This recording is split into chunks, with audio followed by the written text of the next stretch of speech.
Sir आए class में आए और उस टाइम सर का पीरियड नहीं था, वो उनका अरेंजमेंट था, बल्कि उनका भी अरेंजमेंट नहीं था, बायोलॉजी वाले सर का अरेंजमेंट था। तो बायोलॉजी वाले सर पढ़ा रहे थे, वो डायरेक्टली क्लास में आए और उन्होंने मेरा हाथ पकड़ा। मेरे हाथ में कड़ा था, तो उन्होंने बोला कि कड़ा उतार। मेरे को पंडित ने बोला हुआ था कि कड़ा पहनना है, तो मैंने वो कड़ा पहना हुआ था। फिर उन्होंने बोला कि उतार की कड़ा। मैंने बोला मैं नहीं उतारूंगा, जब तक मेरे घर वाले नहीं बोलेंगे मैं तब तक नहीं उतारूंगा कड़ा। और उन्होंने सीधा मेरे को झापड़ मार दी। मैम कि टीचर सबको धमकी देता रहता है। क्लास में पढ़ाते तो हैं, भले पढ़ाता तो हर कोई है। हमारे स्कूल में 25 स्टाफ और है, उनकी हम रिस्पेक्ट करते हैं। ये टीचर क्यों है जिसके खिलाफ हम कुछ आवाज़ उठा रहे हैं। प्रणाम, नमस्कार। पहाड़ दूरदर्शन न्यूज चैनल पर आप सभी दर्शकों का एक बार फिर से स्वागत है और मैं हूं आपके साथ रितिका। इस समय हम पीएम श्री विद्यालय है, यहाँ पर राजगढ़ में मौजूद है। यहाँ पर हमें छात्रों ने अपनी आवाज़ को बुलंद करने के लिए बताया गया है। यहाँ पर क्या कुछ कारण है, क्या कुछ रीजन है, उनसे ही बातचीत करने का प्रयास करेंगे। क्या कुछ ये मामला है। आपका स्वागत है हमारे चैनल पर। हाँ मैम, जैसे कि सर आए क्लास में आए और उस टाइम सर का पीरियड नहीं था, वो उनका अरेंजमेंट था, बल्कि उनका भी अरेंजमेंट नहीं था, बायोलॉजी वाले सर का अरेंजमेंट था। तो बायोलॉजी वाले सर पढ़ा रहे थे, वो डायरेक्टली क्लास में आए और उन्होंने मेरा हाथ पकड़ा। मेरे हाथ में कड़ा था, तो उन्होंने बोला कि कड़ा उतार। मेरे को पंडित ने बोला हुआ था कि कड़ा पहनना है, तो मैंने वो कड़ा पहना हुआ था। फिर उन्होंने बोला कि उतार की कड़ा। मैंने बोला मैं नहीं उतारूंगा, जब तक मेरे घर वाले नहीं बोलेंगे मैं तब तक नहीं उतारूंगा कड़ा। और उन्होंने सीधा मेरे को झापड़ मार दी। मैम अच्छा, मामला ये थप्पड़ मारने से शुरू हुआ। हाँ मैम। उसके बाद क्या हुआ आगे का कुछ प्रकरण? तो मैंने घर में बताया, तो पेरेंट्स आ रखे थे आज, तो उस मामले में भी बात करी उन्होंने। जी, आप भी कुछ कहना चाहेंगे? क्या कुछ ये पूरा मामला है? जैसे मैम, जैसे मैंने पहले ही बताया कि टीचर सबको धमकी देता रहता है। क्लास में पढ़ाते तो हैं, भले पढ़ाता तो हर कोई है, पर टीचर वो होता है, गुरुदेव है हमारे लिए। टीचर एक गुरु के समान है, पर वो टीचर तो कुछ और ही कर रहा है कहीं। ऐसा तो नहीं है कि राजनीति में आकर के आप जबरदस्ती टीचर्स के साथ ऐसा कर? जबरदस्ती कुछ नहीं है। हमारे स्कूल में 25 स्टाफ और है, उनकी हम रिस्पेक्ट करते हैं। ये टीचर क्यों है जिसके खिलाफ हम कुछ आवाज़ उठा रहे हैं। अच्छा, बाकी जो प्रिंसिपल है, बाकी जो टीचर्स हैं, उनके लिए आपके कोई भी शिकायत उनको लेकर? मैम 25 लोग हमारे स्टाफ में, सबके लिए रिस्पेक्ट है। आप भी कुछ कहना चाहेंगे? क्या कुछ ये मामला है? जैसे कि अभी मतलब भाई ने कहा कि जैसे आपने पूछा था कि उसके मतलब टीचर के खिलाफ क्यों, कि अगर कोई टीचर गलत होगा, उसका कैरेक्टर अच्छा नहीं होगा, तो उसके खिलाफ तो मतलब बच्चे आवाज़ उठाएंगे ना। कि हमारे स्कूल में 25 स्टाफ है, मतलब 26 में वो है। तो आज तक मतलब हमने ये नहीं सुना कि ये टीचर ऐसा है। आवाज़ उसी के खिलाफ उठाई जाती है जो गलत होता है। क्या कुछ कारण है क्यों यहाँ पे आपको मीडिया को बुलाना पड़ गया है? क्या कुछ अब यहाँ पे चल रहा है इस समय? जैसे कि आप लोग यहाँ आए हैं जी, हम सब ने आपको बुलाया है, और हम सब हमारे विद्यालय में एक टीचर, फिजिक्स का टीचर, हम सबको प्रताड़ित करते हैं और बच्चों को धमकियाँ देते रहते हैं कि हम तुम्हें फेल कर देंगे, ऐसा वैसा। और हमको विद्यालय में पढ़ाते पढ़ाते बच्चों को कहते हैं कि मैं बंदे बुलाऊंगा, और धमकियाँ देता रहता है। जी, ये मामला जो ये कहाँ से शुरू हुआ, कैसे शुरू हुआ ये मामला? ये पहले तो क्लास 11 से हुआ था ये, जी, फिर 11th में मामला बंद हो गया था। हमने प्राचार्य महोदय के पास एप्लीकेशन लिख के दी कि टीचर हमको टॉर्चर करता है और क्लास में मतलब इंडिविजुअली किसी बच्चे को पकड़ता है, उसको टॉर्चर करता है। फिर हमने 12th में फिर से हुआ ये कांड, हमने फिर आवाज़ उठाई, तो फिर प्राचार्य ने। अच्छा, इसका कारण क्या था? क्योंकि टॉर्चर करना आसान नहीं है। शिक्षक एक अच्छी वो होती है क्लास में अच्छी एक बच्चे ने झूठ बोल दिया कि आपके बारे में कुछ कह रहा है। बच्चे ने किसी ने कुछ नहीं कहा था, और ये रात को 9-10 बजे रात को एक बच्चे को कॉल करते हैं और कहते हैं कि मैं तेरे को इंडिया में नहीं रहने दूंगा, मैं तेरे को स्कूल में तेरे पेरेंट्स को बुलाऊंगा और सारे टीचर के सामने तेरे को जलील करूंगा। अच्छा, क्या बोला था ये, कुछ कह सकते हैं? यानी कुछ ऐसी बोल दिया किसी बच्चे ने कि गाली दे रहा था आपको, बल्कि गाली किसी ने नहीं दी। और ये फ़ोन करके कहता है कि मैं तेरे को इंडिया में नहीं रहने दूंगा, मैं तेरे को जलील करूंगा टीचरों के सामने। अच्छा, ये जो मामला है, अक्सर ऐसा होता है कि टीचर और बच्चों के बाद थोड़ी बड़ी अनबन होती रहती है, लेकिन इतना क्या कुछ गंभीर हो गया कि इतना बड़ा ये मामला इस समय बन चुका है? और आप क्या चाहते हैं, क्या होना चाहिए? देखो, जो टीचर है इनको काफ़ी बार समझाया भी गया है कि आप बच्चों के साथ जो है एक अच्छा रिलेशनशिप बना के जो एक नई शुरुआत की है, जो पुराना हो चुका है उसको छोड़ दीजिए। पर जो एक टीचर है अपनी हरकतों से वाकिफ़ नहीं हो पा रहा है, बार बार अपनी हरकतों को देखे, मतलब गैंगस्टर टाइप का कभी बोलता है कि मैं गैंग खड़ी करूंगा, तुमको घर से उठवा दूंगा, ऐसा वैसा। पर्सनल बच्चों को मेंटली टॉर्चर करता है, जिससे कि बच्चे भी जो है अपने पढ़ाई में अच्छे से मन नहीं लगा पा रहे हैं और बच्चों को काफ़ी दिक्कतें आ रही है। हालांकि बच्चों ने इन सब गतिविधियों को पहले इग्नोर किया, फिर भी जो है टीचर मान नहीं रहा है, कंटिन्यू जो है अपनी हरकतें दिखाई रहा है, जिसपे कि सभी बच्चों ने एक्शन लिया है। आज पेरेंट्स भी आए थे, पेरेंट्स ने भी अपनी राय दी है, सबने अपनी राय दी है। और कुल मिला के सबका यही कहना है कि ये टीचर यहाँ से जल्दी हटे और इससे बच्चे जो है नहीं पढ़ना चाह रहे हैं। क्योंकि प्रिंसिपल से भी आपने बात करी थी, तो क्या कुछ प्रिंसिपल ने आपको आश्वासन दिया था? जी, प्रिंसिपल से हमारी पहले भी बात हुई थी और हमने एप्लीकेशन भी लिख के दे रखी है कि हमको इनसे पढ़ना नहीं है। हमने 2-3 बार एप्लीकेशन दे रखी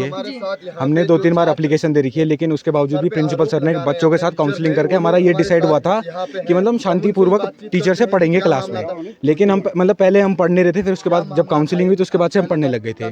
लेकिन फिर भी सर ने मतलब कल दोबारा कुछ अभद्र चीज़ें, मतलब उल्टी चीज़ें बोल दी जो कि मतलब सहन करने लायक नहीं थी। क्या आप बता सकते हैं कि ऐसी वो क्या क्या चीज़ें थी जिसके कारण ये मामला बढ़ गई? उनका पढ़ाते ये कहना है कि जितने राजगढ़ी मतलब जो जहाँ हम रहते हैं उतने जितनी यहाँ की जनसंख्या है उतने उनके घर में लोग हैं, वो उनको बचाने नहीं आएंगे, उनकी ये स्टेटमेंट थी। बेसिकली मतलब ये कहें हम कि आपस में जो गाली देने वाला वो है उसके बाद ही ये। जी बिल्कुल, ये सत्य तो है। अभी आप क्या चाहते हैं? प्रिंसिपल से आपने बात करी, उन्होंने हमारे आज पेरेंट्स आ रखे थे, पूरी काउंसलिंग बैठी थी, उसमें ये डिसाइड हुआ है कि जब तक ये टीचर हटेंगे नहीं यहाँ से वहाँ तब तक हमारे मतलब हम उनकी क्लास में नहीं बैठेंगे। जी। हाँ जी। तो आप उनकी क्लास नहीं पढ़ रहे? जी, हम कोई नहीं पढ़ रहे हैं उनकी क्लास। आप उनका सीधे विरोध कर रहे हैं? जी, हम विरोध कर रहे हैं। प्रिंसिपल ने आपको आश्वासन दिया है? प्रिंसिपल सर अभी फिलहाल छुट्टी में है, वो 21 तारीख को आ जाएंगे, उसके बाद देखते हैं क्या होता है। अच्छा जी। प्रशासन से भी आगे आपने कुछ?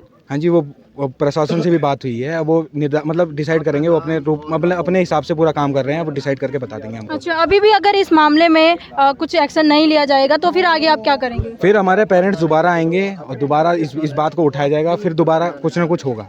जी। लेकिन आपका सीधे तौर पर ये कहना है कि आप उन टीचर्स के साथ नहीं हाँ पढ़ेंगे? जी, हमारे नहीं हिसाब पढ़ेंगे। से। यहाँ पर हमारे साथ कुछ और क्लासों के बच्चे हैं, क्योंकि हो सकता है कि जो 12th और 11th क्लास के बच्चे हैं उनके आपस में टीचर के साथ कुछ ज़्यादा वो हो, तो और बच्चों से भी हम उनका व्यवहार जानने की कोशिश करेंगे। आपको वो जो टीचर हैं फिजिक्स वाले, आपको उनका व्यवहार कैसे लगता है? अच्छा नहीं लगता। अच्छा नहीं लगता?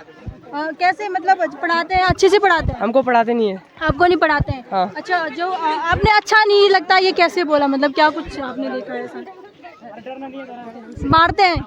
नहीं हमको 12 जो 11-12 के बच्चे हैं उनके साथ आप पीछे जो 11-12 के बच्चे हैं उनके साथ आपने कुछ ऐसा व्यवहार उनको करते हुए देखा है? देखा नहीं है। देखा तो नहीं है, ठीक है। तो यहाँ पर जाहिर सी बात है कि जो बच्चे हैं स्कूल के प्रति अगर कुछ दिखाना हो तो ये बहुत बड़ी बात अपने आप में।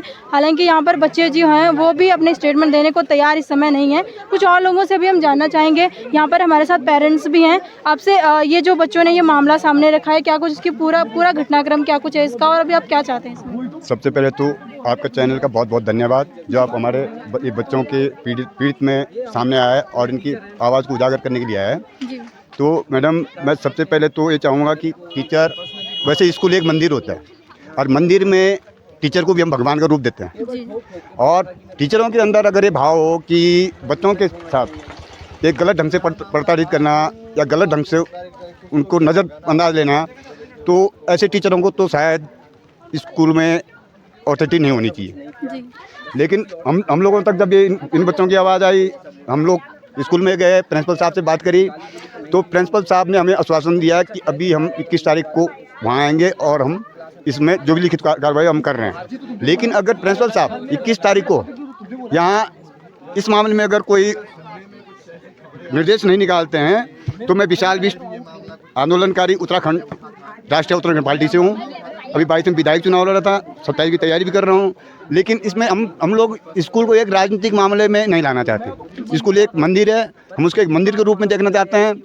जब इस केंद्रीय विद्यालय के लिए जब ये शुरू यहाँ बना तो उस समय 3 सेट थे। 3 सेट के साथ जब 8वीं क्लास नहीं खुली थी तो मैं विशाल विष्ट खुद के पैसों से 8वीं क्लास के लिए एक रूम बनाया था।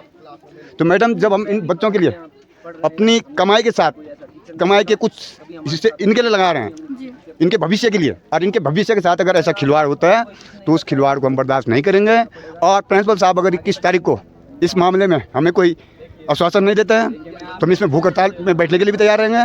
और भूख हड़ताल तो एक अलग चीज़ है, लेकिन हम लोग जितने भी पेरेंट्स लोग हैं, अगर प्रिंसिपल साहब हमें 21 तारीख को इसके मामले में कुछ ऐसा वो नहीं करते तो हम एक जनप्रतिनिधि भी हैं और हम पेरेंट्स भी हैं। हमें इन बच्चों का दर्द लगता है कि हम इनको किस उद्देश्य से पढ़ा रहे हैं, और इनके साथ जब ये चीज़ें होती हैं तो हम जो टीचर हैं उसके साथ 21 तारीख के बाद, वैसे हमने डीएम साहब को भी लिख के दे रखा है, एसडीएम साहब को भी लिख के दे रखा है, लेकिन इसमें अगर हमें कोई निर्णय नहीं मिलता है तो हम उसमें पर्सनली अपनी जो जनहित की पावर है, वो चाहे जन आंदोलन हो या भूख हड़ताल वाला मामला हो, और भूख हड़ताल तो बात की बात है, हो सकता है कि उस दिन पूरे प्रतिनिधि हैं और जितने पेरेंट्स लोग हैं सब लोग उसका बहिष्कार करेंगे।